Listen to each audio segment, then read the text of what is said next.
আজ 5 বছর পর দেশে এলাম। কাউকে কিছু জানাইনি যে আজকে আমি আসবো।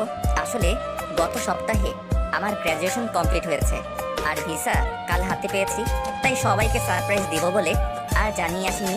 কিছুক্ষণ আগে দেশের মাটিতে পা রাখলাম, তাও আবার 5 বছর পর। মাটির গন্ধে মন প্রাণ জুড়িয়ে গেল।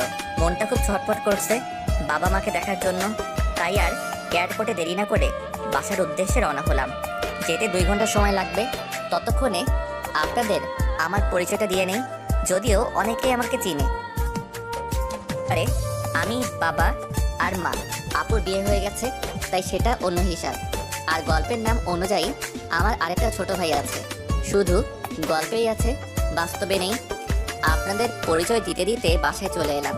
ভাড়া মিটিয়ে বাসার দরজায় কলিং বেল দিলাম। তখন একটা ছেলে এসে দরজা খুলে দিল। বয়স 10 বছর হবে হয়তো, বুঝতে বাকি রইল না এটাই আমার ছোট ভাই। আমাকে দেখে বলল, জি, কাকে চাই বলুন? আসলে ফোনে কখনো ওর সাথে কথা হয়নি, তাই চিনতে পারছে না। কিরে মোটু, এখন থেকে আগের থেকে আরো মোটা হয়ে গেছিস। আমি ওকে মোটু বলে ডাকতাম। আমাকে মোটো বলতেছেন কেন? আর কে আপনি? কাকে চাই? মা, মা দেখো তো কে এসেছে আর আমাকে মোটো বলতেছে। কি হয়েছে? সারের মতো চেঁচাচ্ছিস কেন? আর এখন কে আসবে, তাও এই ভর দুপুরবেলা? ওই মোটু, আমি তোর বড় ভাই ফাহিম। কি, তুমি আমার বড় ভাই? কিন্তু ভাইয়া তো বিদেশে। মা দেখে যাও, ইনি বলছেন ইনি নাকি ফাহিম ভাইয়া। কি আবল তাবল বলতেছিস? তোর ভাই আসলেও তো আমাদের না জানালেও তোর আপুকে জানাবেন, কিন্তু তোর আপু তো কিছু বলেনি। ওই মোটু, আর কতক্ষণ দরজায় দাঁড় করিয়ে রাখবি? দে ভাই, ভিতরে যাই। এমনিতে সারা রাত প্লেনে জার্নি করলাম, তারপর 2 ঘন্টা জার্নি করে বাসায় আসলাম। আসলে তুমি ফাহিম ভাইয়া তো? ধুর চাপ তো। আর বল, মা কোথায় আছে? মা রান্নাঘরে আছে। আমি ভিতরে গিয়ে ডাইনিং রুমে ব্যাগ রেখে গেলাম রান্নাঘরে।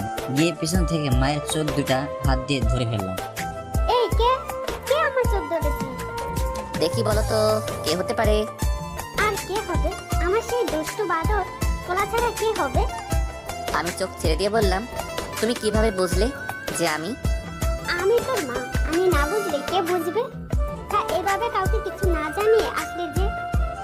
লাস্ট সপ্তাহে গ্র্যাজুয়েশন কমপ্লিট হয়ে তাই চলে এলাম, আর সারপ্রাইজ দিব বলে কাউকে জানাইনি। আচ্ছা যা, গিয়ে ফ্রেশ হয়ে খেতে আয়, আমি খাবার রেডি করছি। আর তোর বাবাকে কল করে আসতে বলছি। আচ্ছা বলে ফ্রেশ হতে চলে গেলাম। ফ্রেশ হয়ে খাবার টেবিলে চলে এলাম। এসে দেখি বাবাও চলে এসেছে। আমাকে দেখে বাবা বলল, তা সায়েন্টিস্ট, দেশে কি গবেষণা করবেন নাকি আবার আমেরিকা চলে যাবেন? এটা কি হচ্ছে? আসতে না আসতেই যাবার কথা বলতেছো? আরে এমনিতেই বলতেছিলাম। আমেরিকার একটা গবেষণাগার থেকে অ্যাপয়েন্টমেন্ট এসেছে, ভাবতেছি কি করা যায়। তা বাবা, এখন তোমার শরীরটা কেমন আছে? এতদিন ভালো ছিলাম না, এখন তুই চলে এসেছিস, তাই তোকে দেখে আগের চেয়ে ভালো হয়ে গেছি। তুই কেমন আছিস তা না বলেই আগে কাজের কথা জিজ্ঞাসা করে ফেললাম। আরে এটা তেমন কিছুই না, ভাবতেছিলাম বিকেলে একটু বের হব, কারণ অনেক বছর পর দেশে এলাম, তাই নিজের এলাকাটাকে আবার নতুন করে দেখব। আজকে না, কালকে যাও সকালে। আজকে এমনিতে অনেক জার্নি করে এসেছো। আচ্ছা ঠিক আছে। কথা বলতে বলতে দুপুরের খাবার শেষ, তারপর বিছানা ছেড়ে উঠে ফ্রেশ হয়ে নিচে নামলাম। তখন মা এসে নাস্তা করতে দিল। তখন শিওর হলাম যে এখন সন্ধ্যা। তারপর নাস্তা করে বের হলাম। অনেক বছর পর সেই চিরচেনা শহরে বের হলাম। এখানের অনেক কিছুই পরিবর্তন হয়েছে। আমার ছোটবেলার অনেক বন্ধুরা এখনো এখানেই থাকে, কিন্তু শহরের অনেক পরিবর্তন হওয়ায় তাদের ঠিকানা খুঁজে পাচ্ছি না। তাই আর আজকে কারোর সাথে দেখা করতে যাব না। কিছুক্ষণ ঘোরাঘুরি করে বাসায় চলে এলাম।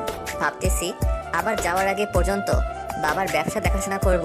তাই রাতে খাবার টেবিলে বাবাকে বললাম, বাবা, ভাবতেছি আমিও কাল থেকে অফিস যাব, যতদিন দেশে আছি। আজকে তো মাত্র দেশে আসলি আর কাল থেকে অফিসে জয়েন করার কথা বলতেছিস। তো কি হয়েছে, এমনিতেও বাসায় একা একা ভালো লাগে না। ভালো না লাগলে বিয়ে করে ফেল, লেখাপড়া শেষ করে ফেললি, আর ভালো একটা চাকরিও পেয়েছিস। মা, আমি আসতে না আসতে তুমি আবার বিয়ের জন্য উঠে পড়েছো। এমন করলে কিন্তু আমি আগামী সপ্তাহেই চলে যাব। আরে থাক না, কিছুদিন যাক, তারপর না হয় এই বিষয়ে আলোচনা করা যাবে। তা ফাহিম, সেখানে কি তোর কোনো পছন্দের কেউ আছে নাকি? যদি থাকে তাহলে আমাদের ঝামেলাটা কমে যাবে। ধুর, আমি থাকবোই না এখানে, আগামী সপ্তাহেই চলে যাব। আসলে কি তুই চলে যাবি? আচ্ছা ভাইয়া, তুই বিদেশ থেকে কি কি এনেছো সেগুলো তো দেখালে না, আর আমাকে দিলেও না। যা, ভুলে গেছিলাম, খাওয়া শেষ করে দিচ্ছি। এভাবে কথা বলতে বলতে খাবার খেয়ে নিলাম। তারপর সবাইকে বললাম আমার রুমে আসতে। সবাই আসার পর সবাইকে তাদের জন্য আনা উপহার বুঝিয়ে দিলাম। মোটু তো খুশিতে লাফাতে শুরু করে দিল, তারপর ঘুমের জগতে হারিয়ে গেল।